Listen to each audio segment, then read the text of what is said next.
Maama. Kiki kino ekiri wano? Bulijjo ntenda kkubo ly'ennakawuka ku babbi. Naye nammwe ab'ennabbanga nkoko njeru. Muli bubi nnyo baddiya. Laba engeri emmotoka gy'ebonaabonamu. Yabo! Oh! Naye nno n'agivuga. Mukugu ddala.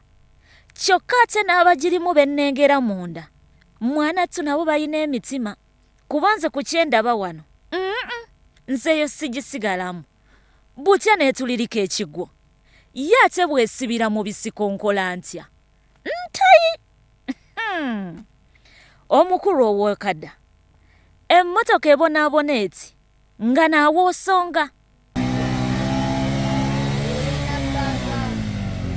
Kale gezaako olabe.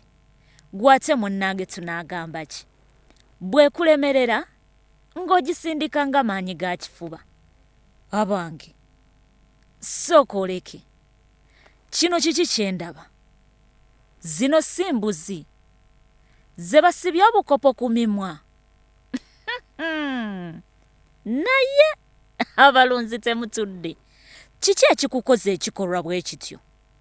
Kuno si kulinnyirira ddembe lya bisolo. Lwaki ng'ogisiba obukopo ku mimwa?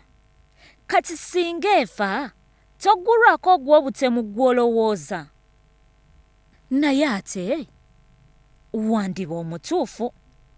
Gw'ate eneeryetya emmere y'abantu ng'emimwa ogisibye. Wamma weebale kuyiiya. Naye kansubire bw'etuuka ku ttale mugita ne yeetaaya. Abalunzi. Ngamba bano abattunkana emisango gy'ensolo okulya emmere y'abantu. Temusobola kukoppa ku bannammwe bano. Ne muwona okuwera ennembanga n'emisango egya buli kaseera, okukyawagana n'abantu, okubasibanga, mpozzi n'okubattira ensolo zammwe. Area Awareness, buli Lwakuna, mu 4/3, Soul TV.